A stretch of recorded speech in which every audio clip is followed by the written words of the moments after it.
السلام عليكم ورحمة الله وبركاته. كل عام وحضراتكم بألف خير. هنبدأ الفيديو، بس قبل ما نبدأ الفيديو لو انت مش مشترك في القناة اشترك في القناة واعمل سبسكرايب وفعل الجرس ليصلك كل جديد. على بركة الله نبدأ.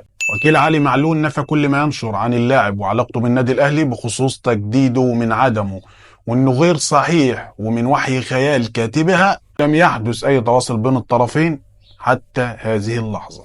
علي معلول مركز في الوقت الحالي مع الأهلي في جميع البطولات هذا الموسم نظرا لأهميته، وسوف يحدد مصيره بنهاية الموسم الجاري. كان في جلسة بين علي معلول وأمير توفيق، وتم الاتفاق بين معلول والنادي الأهلي والتجديد الرسمي خلال أيام قليلة، وبعدها هيعلن النادي الأهلي الصفقة رسميا.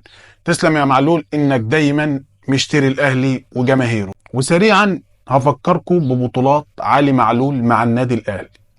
ألقاب علي معلول مع النادي الأهلي ما شاء الله حدث ولا حرج، كتير جدا. حصل معلول على 5 دوري مصري مع النادي الأهلي، وعلى 4 كاس مصر، وحصل على 5 سوبر مصري، وحصل على 3 أبطال إفريقيا، وعلى 2 سوبر إفريقي مع النادي الأهلي، وحصل كمان على 3 برونزية كاس عالم للأندية. أما عن بيرسي تاو وما يدور حول رحيله أو عدمه، تاو مستمر مع الأهلي الموسم القادم، ومفيش تفكير في رحيله عن الأهلي، وهو ده الكلام اللي قاله المنيسي، ويا ريت نبطل هبد. علي معلول مش هيمشي اهو، موجود، وكمان كهربا مش هيمشي غير على الاعتزال. وبالنسبة بقى لحوار حسين الشحات ان الأهلي هربه بحجة انه مصاب، فده اسمه هبل.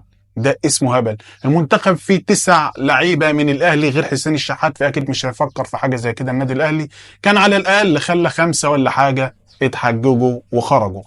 ما تنساش تدعمني بلايك واشتراك في القناه، وكمان ما تنساش ندعي لاخواتنا في فلسطين ان ربنا ينصرهم، واشوفكم على خير.